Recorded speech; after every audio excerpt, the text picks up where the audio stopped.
ভালোবাসতে হবে, ভগবানকে ভালোবাসতে হবে আর ভগবানের দাসত্ব করতে হবে মা, এটাই সবচেয়ে বাস্তব সত্য জিনিস। এবং ভগবানকে কেমন করে ভালোবাসি দেখুন মা, বড় দুঃখ লাগে।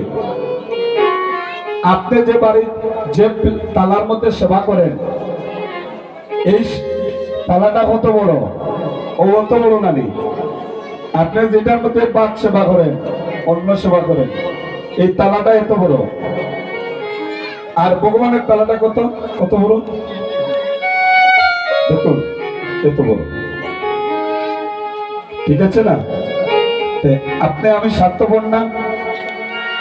আপনার তালিটা যদি এত বড় হয়, তো ভগবানের তালিটাও তো এত বড় হওয়া উচিত।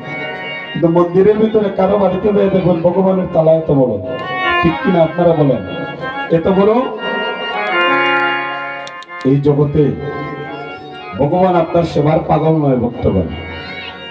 কই জানি আমার কুয়াটা যদি বিদেশ যায়, চাকরি হয়, হে ভগবান তোমাকে এক বস্তা বাতাসা দিব আর 300 কলা দিব। দেখুন ভুলটা কোথায় করি আমরা। অনন্ত কোটি বিশ্ব ব্রহ্মাণ্ড যে সৃজন করেছেন, যে ভগবান চালাচ্ছেন, সৃষ্টি করেছেন, এই ভগবান আপনার 100 কলা আর বাতাসার খাঙ্গাল নয়। হ্যাঁ, যদি দিতে হয় অর্পণ করুন। কি অর্পণ করুন? এই বাতাসার কলা না দিয়ে অর্পণ করুন ভক্তি, একমাত্র নিষ্ঠা ভক্তি। যদি তাকে ওই চরণ কৃপা পাওয়া যায়। হরি বল। আর যেই কথাটা বলেছিলাম ভক্তগণ, আপনারা যে এখানে বসে আছেন, আয়না দেখছেন নি? আয়না, হরি বল, আয়না দেখেছেন বাবা? আয়নার মধ্যে যদি ময়লা থাকে, মুখমণ্ডল দেখা যায়নি? দেখা যায়? দেখা যায় না।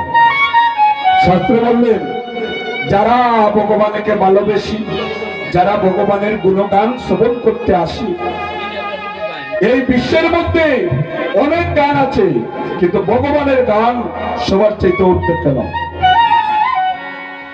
ভগবানের গুণগানে যে উপকারটা শ্রবণে মঙ্গল হয়, সেটা হচ্ছে ভগবানের গুণগান শ্রবণ করলে শাস্ত্রে বলে চিত্ত দর্পণ মার্জনম।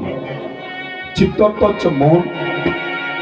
পার্থিব জগতের আয়নায় যেভাবে ময়লা থাকলে মুখমণ্ডল দেখা যায় না, চিত্ত স্বরূপ দর্পণের মধ্যে যদি ময়লা থাকে, তাইলে গোবিন্দের মূর্তি স্বরূপ কেন আপনি দর্শন করতে পারবেন? তাই ভগবানের গুণগানে যে উপকারটা সর্বপ্রথম হয়, শোনা যায়, সর্বপ্রথম যে উপকারটা হয় বাবা, এটা হচ্ছে ভগবানের গুণগান শ্রবণ করলে চিত্ত স্বরূপ যে দর্পণ, ওই দর্পণের মধ্যে ময়লা থাকলে ওই ময়লাটা পরিষ্কার হয়ে যায়। কৃষ্ণ প্রেমানন্দ হরি বল, হরি বল, হরি বল।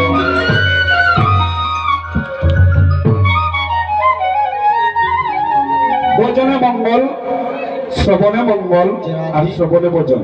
আপনারা যারা উপনীত হয়েছে আজকের এই গ্রামের ভক্তরা, আপনারা আমন্ত্রণ করেছেন শ্রীমন মহাপ্রভুকে, আমন্ত্রণ করেছেন 64 মন্ত্র দ্বাদশ কপাল অষ্টকবিরাজ চক্রবর্তী, অনন্ত কোটি ভক্তগণ সর্বস্বামী সহকারে আর মহত্বগণকে। বসে আছেন মহাপ্রভু কোন ভক্তের রূপ ধারণ করে। হরিবল, হরিবল। বসে আছেন কোন ভক্তের রূপ ধারণ করে। হয়তো এই ভজনের নয়ন ব্যতিরিকে আমরা দর্শন করতে পারছি না।